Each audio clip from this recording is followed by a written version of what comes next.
It's time for City Beat, your source for all the latest news on the city of Thompson, only on 610 CHTM. Hello and welcome to City Beat. I'm your host, Jaret Schneider, and joining me today is Mayor of Thompson, Tim Johnston. Good morning, Mayor Johnston. Good morning.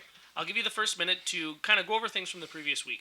Well, I could touch on a few of the events that we had a chance to participate in. It was a pretty busy end to last week, and I apologize for not being able to do the show last Thursday. I was attending the Keewatin Tribal Council General Assembly, the 34th Annual General Assembly that was held here in Thompson, and had an opportunity to have a good discussion regarding some of the issues that KTC is facing here in our community, and specifically we had a good discussion regarding homelessness and racism, and so I appreciate the opportunity to have been able to participate in that discussion. I think we have some good outcomes, and we certainly have a commitment to work together in the future to make Thompson a better place to live. Also on the 24th, I had a chance to attend the Seniors and Elders luncheon that the City of Thompson is always pleased to host. A number of really good questions came up at that event, and we'll continue to work. For many years, the whole area of discussion regarding seniors really wasn't high on the agenda, but it's nice to see that as Thompson matures, we have a very vibrant seniors community, and obviously these people have made a big commitment to our community, and we want to make sure that we are working closely to ensure we can address some of those issues, whether it's transportation issues, whether it's facility issues, and certainly the one that I'm very pleased that the work that's going on right now regarding the potential for the development of seniors housing. So I was pleased to attend that event. Last night we had the final Speak Up Thompson for this year, and I want to thank all those that did come out. Again, a number of good questions were put forward, and we'll use some of the input that we received as part of the budget process that's upcoming in November. In terms of some of the events that are upcoming this weekend, I can advise I'm going to be attending and providing greetings at Light Up Building Blue event that's going to be held by the Norman Regional Health Authority at their offices on Thompson Drive Friday night.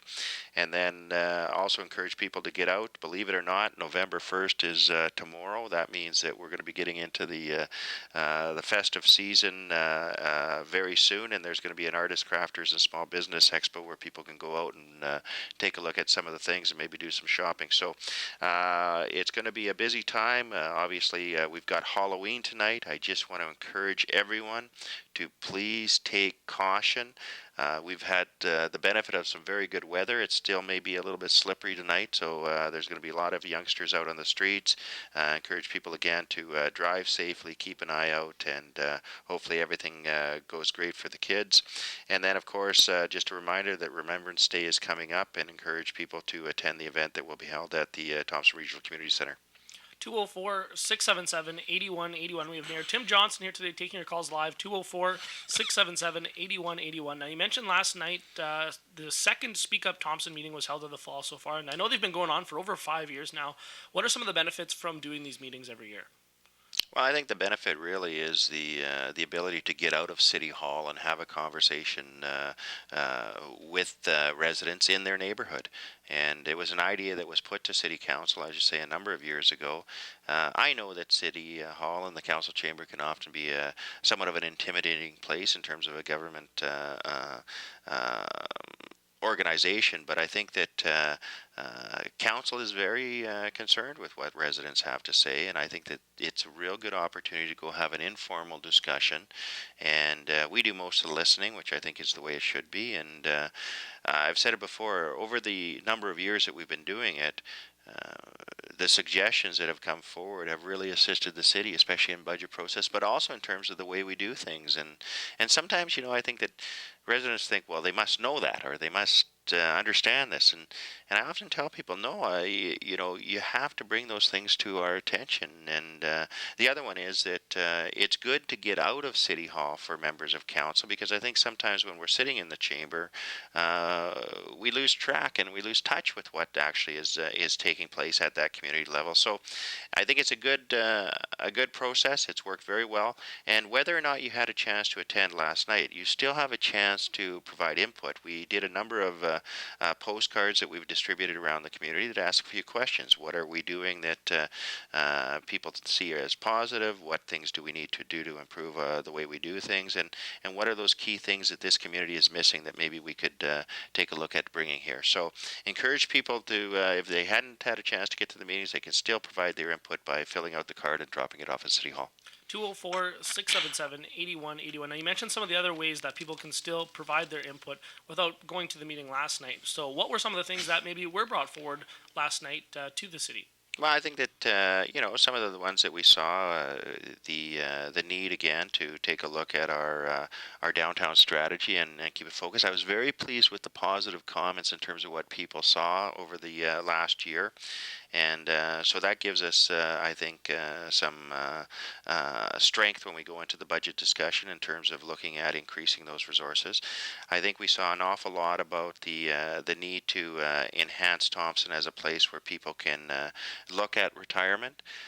We certainly had discussion with respect to some specifics in terms of things that the city needs to do in terms of efficiencies and things like that. But overall, I was very pleased, and I've said this many times, is that I appreciate people coming out and providing their comments. There's going to be criticisms, absolutely, but I've always been very impressed by the commitment of people and how positive they are, even in their criticisms. It's designed to make Thompson a better place. The other one that I think that I thought was very interesting, and it's been a subject that's come up over a fair bit over the last little while, is that the average age in Thompson is 28.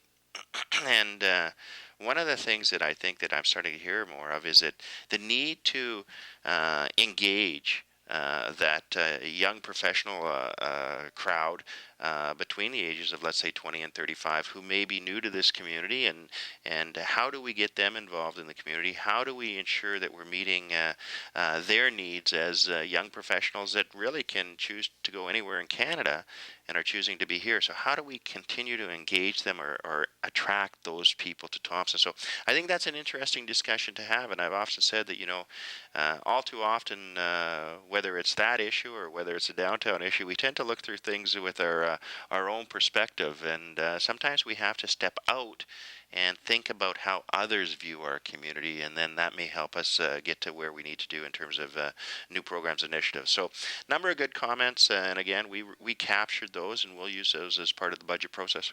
204-677-8181. Now, what's sort of the next step for the city? They heard some of the comments and recommendations. Now, how will the city use them for some future planning? Well, we're just in the process of starting our budget deliberations. Those will start, I believe it's November the 7th. And we need to go through the budget discussion in terms of setting the budget for 2014. Our hope is to have that budget in place, largely the work of council done by the end of this calendar year, announce our capital programs early in the new calendar year, likely January. And it's important to do that because that allows us to go to tender early and take advantage of other tenders that are out there, but also take advantage of people that are planning their work. And that's something we did over the last number of years, and it's really had some huge benefits in terms of timing of projects and cost savings. So we'll start the budget process, and we need to have it finalized into the province, I think, May 15th. We end up working with the school district of Mystery Lake, who I believe get their budget to us in, I think it's mid-February. So we're into that process. The comments that we got last night really helped to put forward in terms of the discussion, both on status quo operations as well as any new projects or special initiatives that we want to do. 204-677-8181. Now, maybe we'll get into the budget a little bit, and just to back things up for us general folk like me, one, you have the budget and the process, as you mentioned, it's going to start here in the beginning part of November. Just to explain to us, what will the budget be used for once the city has compiled it? Well, the budget really is the guiding document for our administration in terms of where they're spending money, and so there's really two components to the budget. The first component is an operations component, which talks about how do we do the things that we do, whether it's our staffing or whether it's our operations in terms of the department. So, excuse me. That's the operations budget. In terms of the other component, it's a capital budget, and that's what talks about what are we going to do from improving the infrastructure to spending money on special projects in terms of capital, streets, roads, sewer, water, new buildings, things like that. 204-677-8181. Now, I know, as you mentioned, the budget process will start next week and it'll go for quite a while. With last year's budget, where does it sort of leave the city heading into the new one for this year? Well, actually, we've had, and I apologize, I have a bit of a cold, but we've actually had real success over the last couple of years in terms of the management of our finances at the City of Thompson. I want to specifically acknowledge Jenny Krentz as our Chief Financial Officer, and as well Councillor Lafreniere as the Chair of the Finance and Admin Committee. We had a surplus last year. I think that's important, although I always remind them that we tax people to spend the money that we say we're going to spend on the programs that we did. We're realizing some surpluses because of the efficiencies we found in administering the programs, and I think that's very, very positive. The budget, really, in terms of how we're moving forward, it's a large amount of money. A major component is through taxation, so we want to make sure that we have a thorough discussion on what those things are in terms of moving priority. We don't have a huge increase on a year-to-year basis in terms of tax revenues. That's something that we need to grow, and you do that through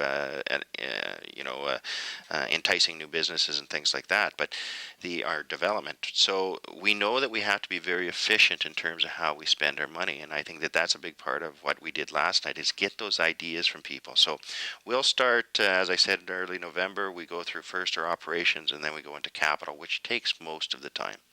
204-677-8181. Now, we'll get a few more questions in here before we wrap it up for this week, but you can call in live today as well. 204-677-8181. Now, we got the Small Business Expo coming up this weekend now. How does the city benefit from this event? I believe it's held every year.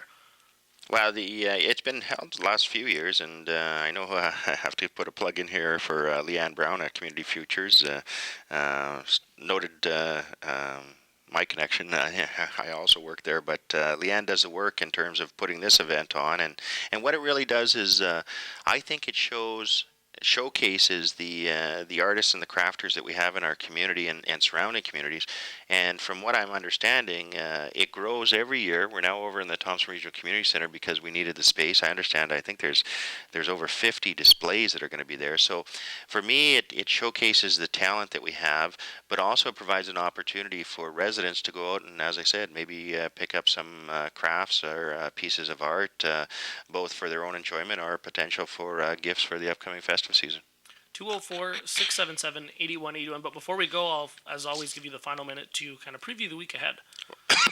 Well, again, I apologize for my cold, but I guess it's we've gotten a bit of a reprieve from weather here, so I encourage people to get out and take advantage of it on the weekend and get out and about in the city.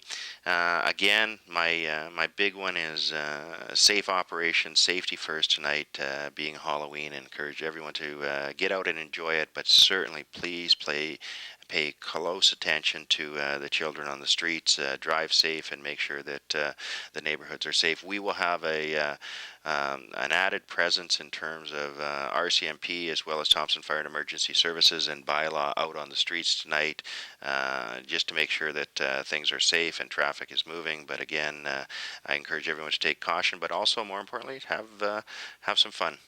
And that will do it for City Beat this week. Make sure to tune in every Thursday at 11:30 for more insight into your city and a chance to ask more questions.